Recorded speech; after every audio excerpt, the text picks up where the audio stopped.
stop paying bills if your family does this at a BBQ. My name is Madison Torres, and what you're about to hear will make you question everything you think you know about family loyalty. Everyone was laughing at me yesterday until they saw my bank account statement this morning. Picture this: a perfect Sunday afternoon. The smell of charcoal and barbecue sauce filling our backyard, my entire extended family gathered around picnic tables covered in red checkered tablecloths. Sounds idyllic, right? Well, that's exactly what I thought too, until my own father stood up in front of everyone and delivered the words that would change everything. Madison, you're 28 years old. You're old enough to pay rent, or get out. The laughter that followed still echoes in my mind. Not just a chuckle or two, but full-blown belly laughs from aunts, uncles, cousins, and even my own mother. They thought it was the funniest thing they'd heard all day. But here's what they didn't know. What none of them knew. And what you're about to discover. Sometimes the person everyone takes for granted is the one holding everything together. Let me take you back to where this all really began, because what happened at that BBQ wasn't just a single moment of humiliation.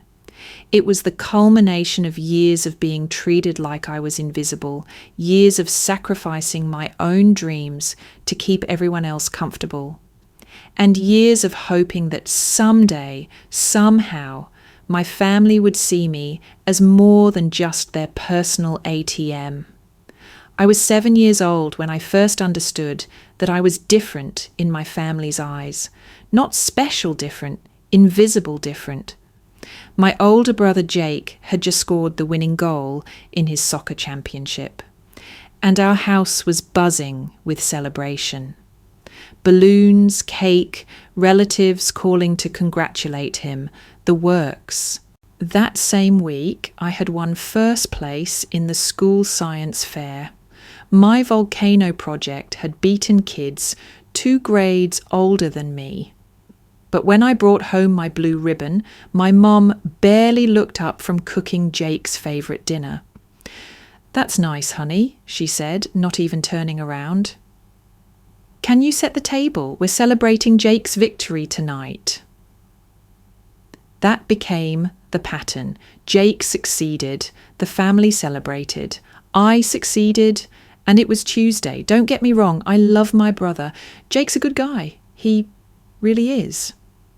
But growing up in his shadow taught me something that would shape the next 21 years of my life. If I wanted any attention at all, I had to be useful. Not remarkable, not celebrated, useful. So I became the most useful person you could imagine. When Mum needed help with groceries, Madison was there. When Dad's car broke down and he needed a ride to work, Madison was available. When Jake needed money for his college textbooks, guess who had been saving up from her part-time job at the local diner? You got it. Madison to the rescue, the invisible helper, the reliable one. The daughter who never caused problems because she was too busy solving everyone else's. I remember my 18th birthday like it was yesterday, and not for good reasons. Jake had thrown a massive graduation party just 3 weeks earlier. We're talking catered food, a DJ, probably 60 people in our backyard. My parents had spent months planning it, sent out actual printed invitations, the whole 9 yards. When my birthday rolled around, I woke up expecting, well, something. Maybe not a party, but at least acknowledgement. I found my family in the kitchen discussing Jake's upcoming college orientation. Nobody said happy birthday. Nobody had bought a cake. When I finally mentioned it was my birthday, my mum looked genuinely surprised. "Oh, Is it today? I'm so sorry, honey. We've been so focused on getting Jake ready for college. We'll do something next weekend, okay? Next weekend never came, but here's the thing about being the invisible child. You learn to be self-sufficient in ways that surprise everyone later. While Jake was having his every need anticipated and met, I was figuring out how to take care of myself. I learned to cook because no one was making my favourite meals. I learned to do my own laundry because the family laundry rotation somehow always forgot my clothes. I learned to manage money because no one was handing me allowances or paying for my extras. Most importantly, I learned that if I wanted something, anything, I had to earn it myself. Fast forward 10 years, Jake had graduated college, bounced between 3 different jobs, moved back home twice, and was currently finding himself through a series of expensive hobbies my parents happily funded. Meanwhile, I had worked my way through community college, earned my associate degree in accounting, landed a steady job at a local firm, and had been living in my childhood bedroom for the past 3 years. Why was I still at home at 25, you ask? Because every time I mentioned moving out, my parents would panic. Not because they'd miss me, but because they'd miss my contributions to the household expenses. It started small. Madison, could you help with the grocery bill this month? Just $50. Then it was the electric bill. Then the cable. Then Jake's car insurance because he's having a rough patch. Before I knew it, I was contributing nearly $3,000 a month to a household where I was still treated like a teenager who should be grateful for a roof over her head. The worst part wasn't the money. I made decent money, and honestly, living at home allowed me to save more than I could have in my own apartment. The worst part was the complete lack of recognition for what I was doing. My parents never thanked me for the bills I paid.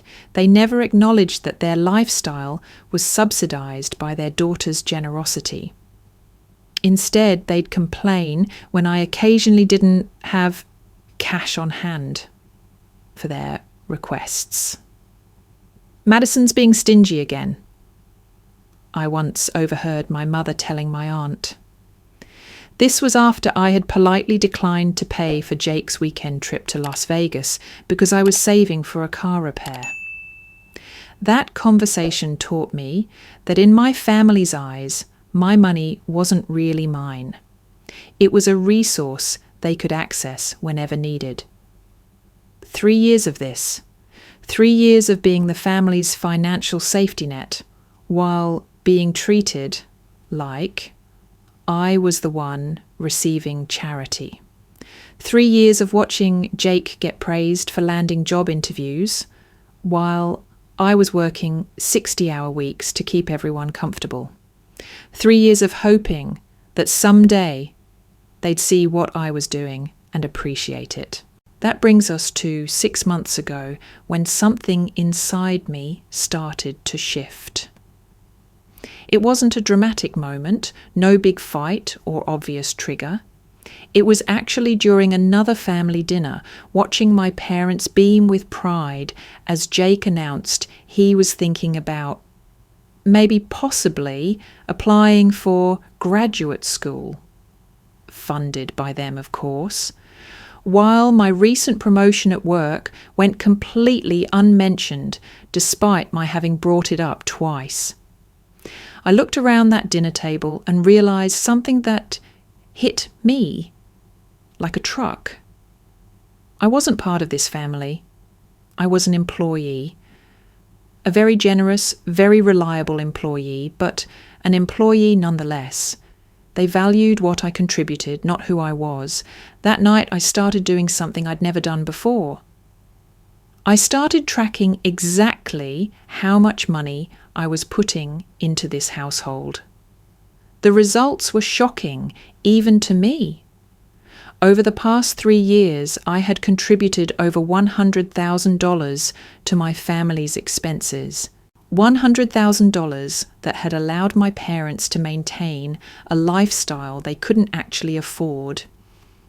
Helped Jake pursue his various passions without financial stress, and kept our house running while I lived in a bedroom that hadn't been redecorated since I was 15. But the money wasn't even the most eye-opening part. It was the complete absence of gratitude, recognition, or basic respect that really got to me. I was funding their lives while being treated like a burden. The final straw came 2 weeks before that BBQ. Jake had announced he wanted to start a food truck business, his 4th career pivot in 2 years. Without consulting me, my parents had volunteered my services as the financial advisor for the project, essentially volunteering me to help fund and manage his new venture. When I expressed hesitation about getting involved in another one of Jake's projects, my father actually said, "Come on, Madison, what else are you going to spend your money on? It's not like you have a social life." What else was I going to spend my money on? How about my own life, my own dreams, my own future? That comment echoed in my head for days. It crystallized everything I had been feeling but couldn't quite articulate. They saw my life as less important than theirs. My money, my time, my energy, it was all available for their use because, in their minds, I didn't have anything better to do with it. So I started making a plan. Nothing dramatic, nothing vengeful, just a quiet plan to change my situation. I began researching apartments, looking at my budget, calculating how much I could afford once I wasn't subsidizing an entire household. I started imagining what it would feel like to come home to my own space, to buy groceries for just myself, to pay bills that were actually mine. But then I stumbled across something that changed everything. I was browsing real estate websites, looking at rental properties, when I decided to peek at homes for sale just out of curiosity. What I found made me do a double take at my bank account. While I had been focused on what I was spending each month, I hadn't really paid attention to what I was accumulating. Between my salary, the money I wasn't spending on rent elsewhere, and some smart investments I'd made over the years, I had saved significantly more than I realised. Not just first and last month's rent money. Not just security deposit money. House down payment money. Significant house down payment money. As I scrolled through listings, something shifted in my chest. Why was I looking at apartments when I could potentially buy my own home? Why was I planning to pay someone else's mortgage when I could be building equity for myself? For the first time in years, I started imagining a future that was entirely mine. Not just independence from my family's expectations, but true ownership of my own life. A space where my choices mattered, where my contributions would benefit me, where I could finally live as an adult instead of an overextended teenager. The more I thought about it, the more excited I became. And the more excited I became, the more I realized how completely I had been undervaluing myself. I wasn't just the family helper, I was a successful, financially responsible adult who had been hiding her light under a bushel of family dysfunction. That's when I started putting together what would become the most empowering plan of my life. Not a plan for revenge, not a plan to hurt anyone, but a plan to finally, truly step into my own power. I had no idea that a casual family BBQ was about to give me the perfect opportunity to execute it, but that wasn't even the shocking part yet. What happened next at that BBQ turned my quiet planning into immediate action, and let me tell you, the aftermath left everyone speechless in ways they never saw coming. After my father's public declaration that I should pay rent or get out, followed by the chorus of family laughter, I excused myself from the picnic table. "I need to use the bathroom," I said quietly, my voice steady despite the humiliation burning in my chest. Nobody even looked up as I walked away. They were too busy enjoying their joke at my expense. But I didn't go to the bathroom. Instead, I went straight to my bedroom and opened my laptop. My hands were shaking, not from fear, but from something I hadn't felt in years. Pure, crystallized determination. That laughter echoing from the backyard wasn't just embarrassing, it was liberating. Because in that moment, I realized I was completely done pretending this was normal. I pulled up my banking app and stared at the numbers on the screen. The account balance that showed $180,000 in savings. The investment portfolio that had grown to $95,000. The retirement account that was already more robust than most people twice my age. Numbers that represented years of sacrifice, discipline, and financial responsibility, while my family saw me as a burden on their household. Then I did something I'd never done before. I calculated my net worth. When I saw the total, I actually laughed out loud. Here I was, being told I needed to pay rent or leave, while sitting on nearly $300,000 in assets. The irony was almost too perfect, but the real revelation came when I opened a new browser tab and pulled up that real estate website I'd been browsing. The house I'd been dreaming about, a beautiful 3-bedroom craftsman with a modern kitchen, hardwood floors, and a backyard perfect for hosting actual appreciative friends, was still available, listed at $320,000. I sat there for a moment, listening to my family's continued laughter drifting through my window, and something clicked into place. This wasn't just about moving out anymore. This was about making a statement that would change everything. I picked up my phone and called the real estate agent, whose number was listed on the property. "Hi, this is Madison Torres. I'm interested in making an offer on the Maple Street property. Is it still available?" "It is," the agent, Sarah, sounded delighted. "Would you like to schedule a showing this week?" "Actually, I've driven by it several times. If the inspection comes back clean, I'd like to make a full cash offer today." There was a pause. "Did you say cash offer?" "Yes. Full asking price, cash, with a flexible closing date." "Ma'am, I have to ask, and are you serious? Because cash offers in this market are extremely competitive, and I'd hate to waste anyone's time if..." "I'm completely serious. I can provide proof of funds within the hour." Another pause. "In that case, let me call the sellers immediately. This could move very quickly." 20 minutes later, my phone rang. The sellers wanted to meet that evening.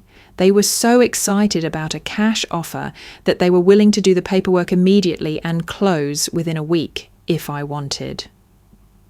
As I hung up the phone, I heard my father's voice booming from the backyard. "Madison's probably up there sulking because she can't handle a little family teasing." More laughter. I looked at myself in the mirror and spoke out loud for the first time in years. "Madison Torres, tomorrow you're going to shock the hell out of these people." The next morning, I woke up before dawn. Not because I had to, but because I was too excited to sleep. The house purchase had moved faster than anyone expected. The sellers were motivated, the cash made everything simple, and we'd managed to do a same-day inspection and closing. By 6 p.m. the night before, I was officially a homeowner. But my family didn't know that yet. I got dressed carefully that morning, not in my usual casual clothes, but in one of my professional outfits. If I was going to make a statement, I wanted to look the part. As I came downstairs, I could hear my parents in the kitchen having their usual coffee and discussing their plans for the day. "Good morning," I said, appearing in the doorway with a small suitcase in my hand. My mother glanced up absently. "Going somewhere for work today?" "Actually, yes, I'm moving out today." My father laughed, the same dismissive laugh from the BBQ. "Very funny, Madison. Where exactly are you planning to go? Did you find some studio apartment you can barely afford?" "Something like that," I said calmly, setting down a manila folder on the kitchen counter. My mother was now paying attention, a slight frown on her face. "Madison, if this is about yesterday, your father was just joking around. You know how he gets at family gatherings." "Oh, I know exactly how he gets, but here's the thing, I took his advice." My father was still chuckling, clearly not taking any of this seriously. "Okay, I'll bite. Where are you moving to?" "Some overpriced apartment where you'll be eating ramen noodles for the next 5 years." I opened the folder and pulled out a document. "Actually, Dad, I bought a house yesterday, cash." The kitchen went dead silent. I slid the closing documents across the counter. 320 Maple Street. 3 bedrooms, 2.5 baths, completely renovated kitchen, and a backyard bigger than ours. I paid $320,000 for it, cash. My mother's coffee mug froze halfway to her lips. My father's expression shifted from amusement to confusion to something I'd never seen before, shock. That's not possible," my mother stammered. "You don't have that kind of money." "Actually, Mom, I do. I have significantly more than that. Turns out, when you work full-time, live below your means, and invest wisely for 7 years, you accumulate wealth. Who knew?" My father was staring at the documents like they were written in a foreign language. "Madison, this has to be some kind of mistake. These numbers, where did this money come from?" "From me, Dad. From my job, my savings, my investments. From the same person you told to pay rent or get out yesterday." I pulled out my phone and showed them a photo I'd taken of my new house. "This is my living room now, no rent required." But that wasn't even the bombshell yet. I reached back into the folder and pulled out a spreadsheet I'd printed that morning. "And here's the other thing.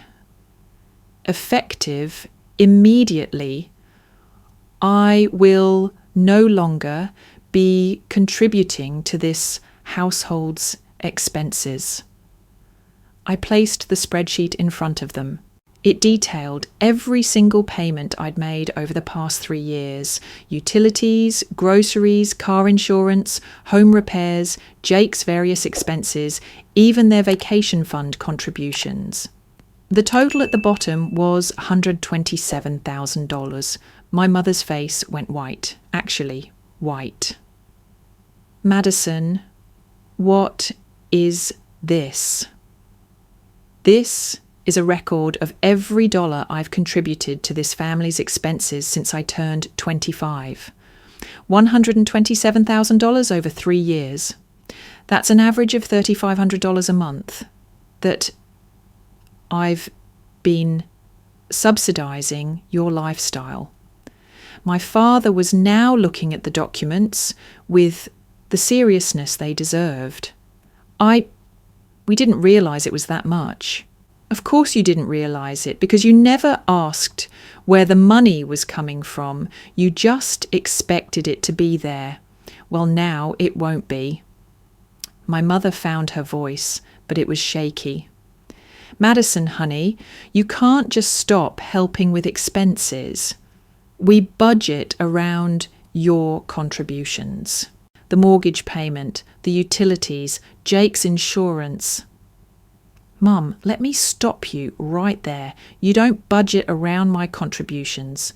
You spend beyond your means because you know I'll cover the difference. But here's what you apparently didn't consider. I'm not your dependent. You're mine. The silence that followed was deafening. I could see them both doing math in their heads, trying to figure out how they were going to cover $3,500 a month in expenses that they'd been taking for granted. My father cleared his throat. Madison, I think we need to talk about this.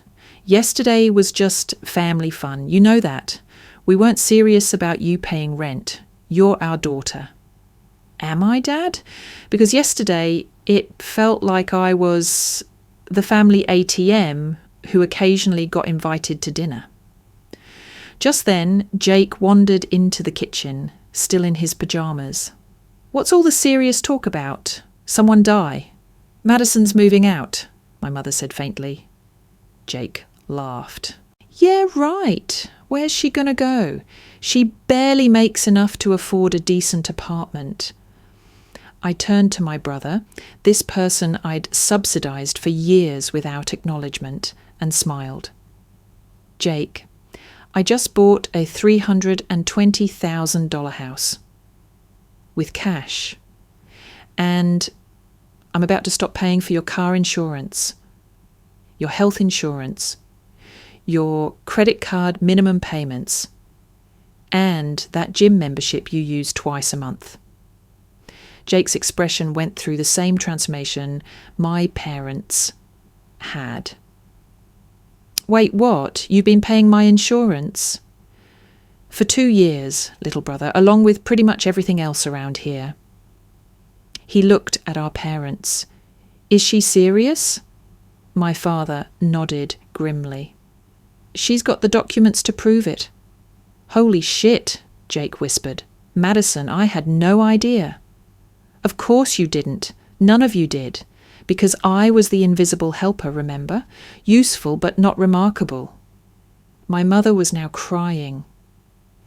Madison, we never meant to make you feel invisible. We love you. We appreciate everything you do. Do you, Mum? Because yesterday, when Dad suggested I pay rent or leave, you laughed along with everyone else. You thought it was hilarious that your daughter, who's been keeping this family financially afloat, should be treated like a freeloader. The truth of that statement hung in the air like a weight. I picked up my suitcase and the empty folder. I'll be back this weekend to get the rest of my things. My new address is in those documents if you need to reach me. Madison, wait, my father called as I headed toward the door. We need to figure this out. How are we supposed to manage without your help? I turned back to face them, and for the first time in my life, I felt like I was speaking to them as an equal rather than a child begging for approval. Dad, I'm 28 years old. I have a college degree, a successful career, and enough financial stability to buy a house with cash. The question isn't how you're going to manage without my help. The question is, how did you convince yourselves that someone like me was a burden on your household? My mother wiped her eyes. We never said you were a burden. You didn't have to say it, Mom. You showed it.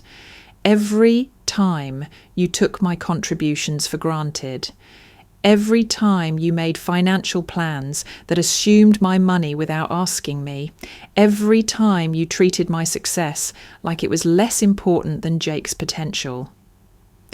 Jake, to his credit, looked genuinely ashamed. Madison, I swear I didn't know you were covering my expenses. If I had known... You would have what, Jake? Said thank you? Or would you have just assumed it was your right as the golden child? He didn't have an answer for that. I walked to the front door and paused with my hand on the handle. Here's what's going to happen. I'm going to go live in my beautiful new house and enjoy being financially responsible only for myself. You all are going to figure out how to manage your expenses like adults. And maybe, just maybe, you'll realise that the daughter you laughed at yesterday was actually the one keeping your world spinning. Madison, please, my mother called. Don't leave like this. We can work this out. I turned back one last time. Mum, for the first time in my adult life, I'm not leaving. I'm arriving. I'm finally arriving at the life I deserve. And with that, I walked out the door of my childhood home for the last time as a resident. The drive to my new house took exactly 12 minutes. 12 minutes to travel from a place where I was taken for granted to a place that was entirely mine. As I pulled into my driveway, I sat in the car for a moment and let it all sink in. My phone started buzzing almost immediately. Text after text from family members who had apparently been contacted by my parents. The messages ranged from shocked, "Is it true you bought a house?" to guilt-inducing, "How could you abandon the family like this?" to genuinely supportive, "Good for you, cousin." But there was one message that made me smile. It was from my Aunt Linda, my mother's sister, who had been at the BBQ yesterday. "Honey, I saw your parents' faces when they realised what they'd lost. Sometimes the best lessons are the hardest ones. Proud of you for standing up for yourself." That evening, as I sat in my new living room surrounded by boxes, but feeling more at peace than I had in years, I reflected on how dramatically my life had changed in just 24 hours. Yesterday morning, I was the invisible daughter in a family that took me for granted. Tonight, I was a homeowner with complete control over my own finances and future. The phone calls from my parents started around dinner time. I let the first few go to voicemail. When I finally listened to them, the progression was telling. Confusion, then panic, then attempts at bargaining, and finally genuine distress as the reality of their financial situation sank in. My father's voice on the last message was different than I'd ever heard it.